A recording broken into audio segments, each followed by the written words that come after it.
Shri Guru Bhyo Namaha. Hari Om. Hare Rama, Rama Rama, Hare Hare.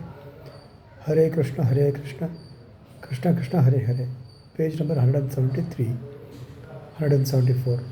Vedas are endless. Continued. Bharadwaja Maharishi did Veda Adhyayana for 3 lifetimes. Parameshwara appeared before him. He asked him, I will give you another lifetime. What will you do with it? Maybe there was a tinge of pride in Bharadwaj, but that does not dilute his sincerity of the purpose.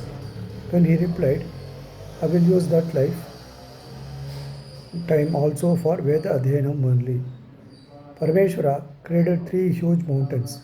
Then he took hold of a handful of earth and told Bharadwaja Rishi, what you have learnt of the Vedas, the years of your 3 lifetimes, are as big as this handful of earth.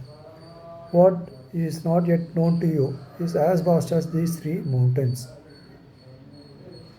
Thirukazhikundram near Chennai on the east coast is said to be those mountains called Vedagiri.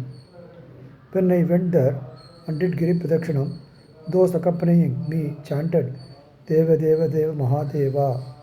I corrected them to say Veda Veda Veda Mahadeva Mahaveda.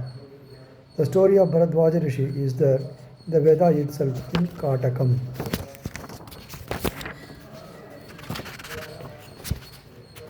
So it is clear that the Vedas are countless. 4 Vedas with 1,000 branches is all that we have available to us after Veda Vyasa's time. When Brahma came into being, in his heart all the Veda mantras appeared. They showed him the way for creation. He knew that the sounds of the Vedas exist everywhere. Rishis could identify or recognize only some of the mantras. That is what is available to us now.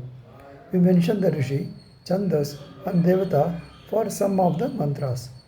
In Telugu Desam, there is a system and practice to do this for every mantra. Since we got the mantras through them, and it is they who could have the divine ears to tune into the mantras.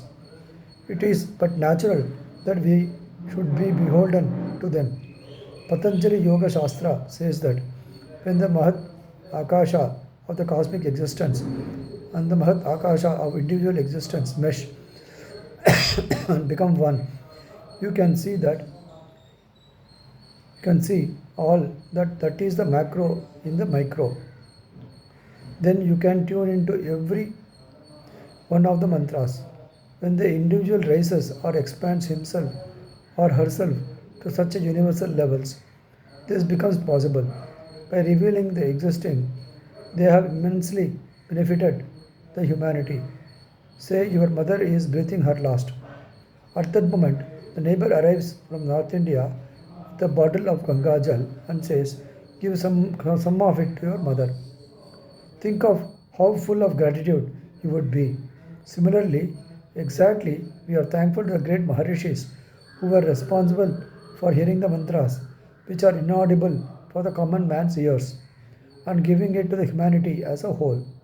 We say his name and touch our head, thereby to mean that we are touching the Rishi's feet to our head. By doing this, we are benefited, and it makes no difference to the Rishi. Vedas are without a start. They are without an end. They are not man-made. I do hope that I have been able to make these points somewhat clear in your minds by what I have been saying all this time. Sri Guru Bhyo Namaha. Hari Om. Rama Rama Rama Rama Rama Rama Rama Rama Rama.